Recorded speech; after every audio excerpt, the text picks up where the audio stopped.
રાજકોટ જિલ્લાના જેતપુર શહેરમાં ચાપરાજપુર રોડ પર સાડીનું કારખાનું ધરાવતા પ્રતિષ્ઠિત ઉદ્યોગપતિની કથિત પ્રેમ લીલાનો ચોંકાવનારો ભાંડાફોડ થયો। ગૌરીનંદન ગ્રુપના માલિક હરશ્યામ ઉર્ફે શ્યામ વલ્લભભાઈ ઠુમ્મર પર હેતલબેન મેસિયા નામની મહિલાએ ગંભીર આરોપ લગાવ્યા। ગઈકાલે બપોરે યુવતીના પાર્લરમાં ઘૂસી ગળા અને માથાના ભાગે જીવલેણ હુમલો કરાયો હોવાની આક્ષેપ લાગ્યો, જેમાં બંને સામસામે ઇજાગ્રસ્ત થયા હતા। વર્ષ અમારા ભેગી રહી, હૈરી ફૈરી, મજા કરી અને પછી ધીમે ધીમે એને હું ખટકવા લઈ ગઈ અને માનસિક ટોર્ચર આપવા માંડ્યા બે માણા।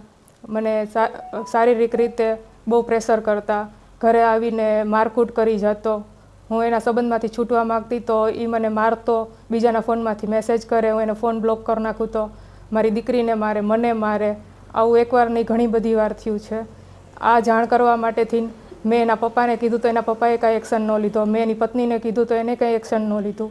આની પહેલાં 3 વર્ષ પહેલાં એને મારી ઉપર એ જૂનાગઢની કોઈ છોકરી હતી એની સાથે પકડાઈ ગયો હતો, તો મેં એને કીધું તો એને મને બ્લેકમેલ કરવા માટેથી બીજાના ફોનમાંથી મારો ઓપન ફોટો વાયરલ કર્યો એને, અને મને ખોટી રીતે ધમકી આપતો અને જબરદસ્તીથી શારીરિક શોષણ કરતો।